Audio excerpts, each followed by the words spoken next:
Alright guys, welcome back to the shop here. Let's tell you about what I have going on. So, on the table, Intruder 1400, you might have seen it a few videos ago. We're going to go ahead and rebuild the carbs, do some other things on the bike. Well, went ahead and rebuilt the carbs, and I've had to do some more as far as cleaning the fuel system out, which has come back to bite me on just how bad it really was. So, the tank, all the lines, the petcocks, the pump, all had a bunch of crap in them. And I had this thing up and running really good, and I've tried to clean it all the best I can.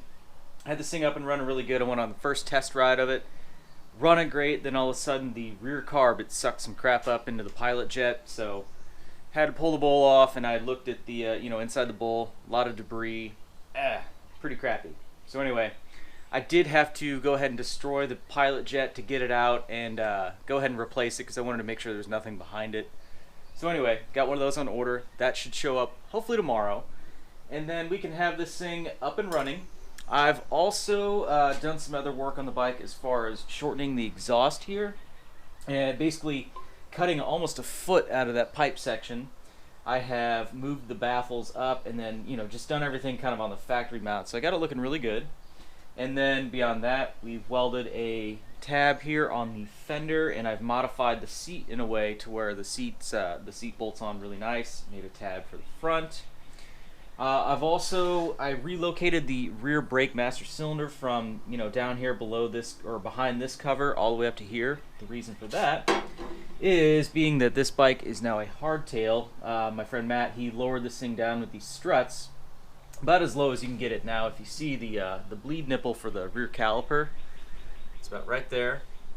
If we come across, that's going to be higher than where the reservoir was originally, so I had to raise it up to here. That way gravity does gravity things, and we can actually work air out of the system. So the first test ride I did of this is actually before I did that, and I pull out of my driveway, and I tested it, had brakes, give it one or two pumps, and all of a sudden there's no brakes, and then oh boy, coming out to a corner, and oh, now it has brakes, and then sometimes it didn't. So it was really inconsistent. It had air in the line somehow. Well, not somehow, we know it had air in the line.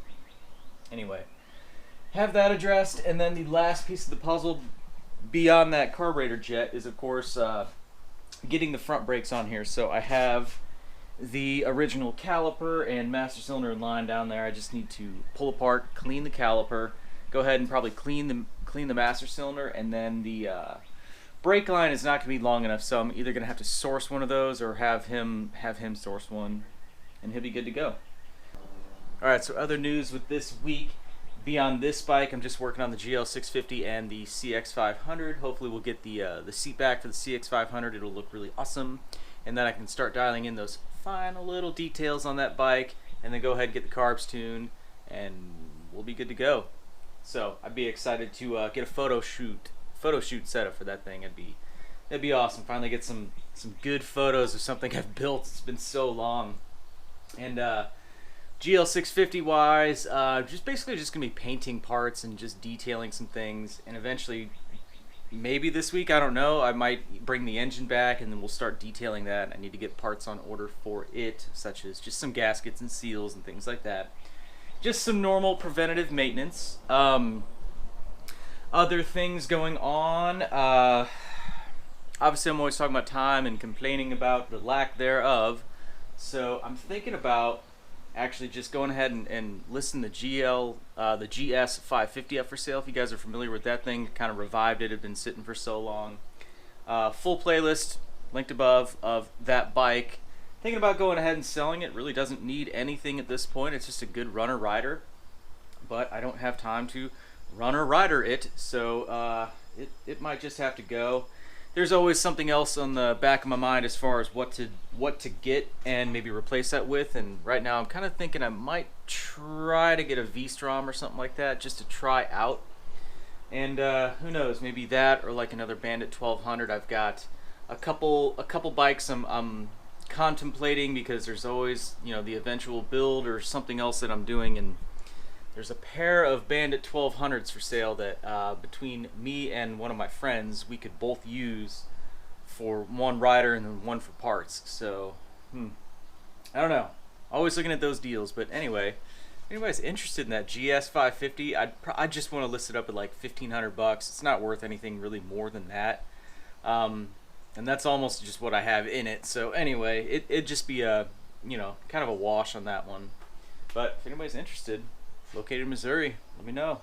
Maybe I can even deliver it for extra. That'd be cool. So yeah, I'm gonna get to work here, and we'll tune in here in a bit.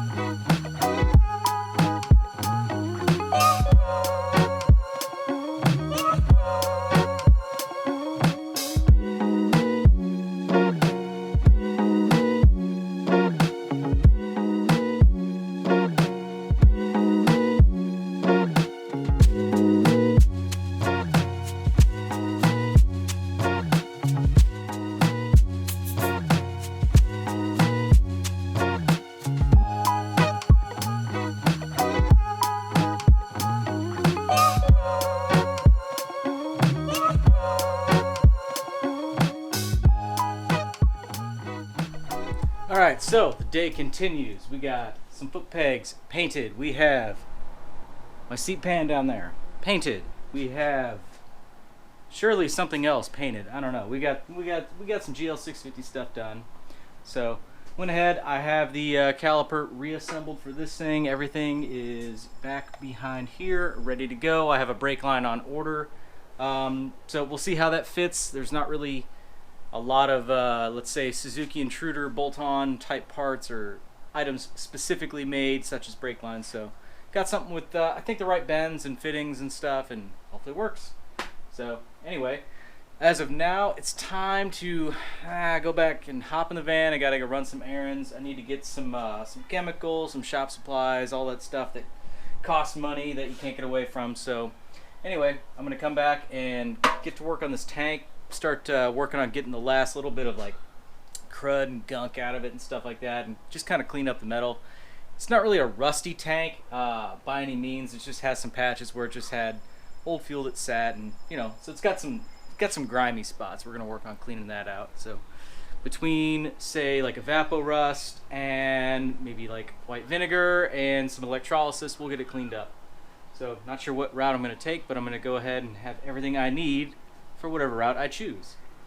So yeah, hop in the van and go get the stuff.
Alright, that's going to do it for today.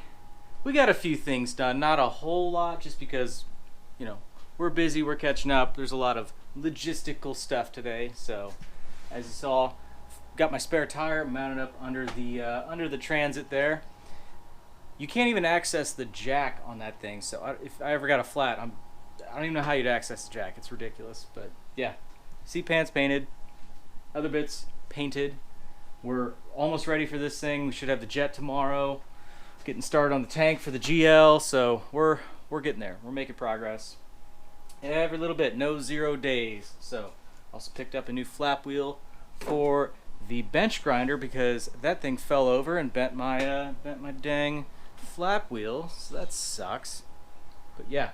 Anyway, I'm going to end it off here. I appreciate you guys watching. If you like what you see, definitely hit that subscribe button. Check me out on social media. It's just Brickhouse Builds across the board. Down here, like that. Yeah. Let's see if I can get that in the edits. Yeah. Give me a follow there. Check me out. Keep up to date with what's going on.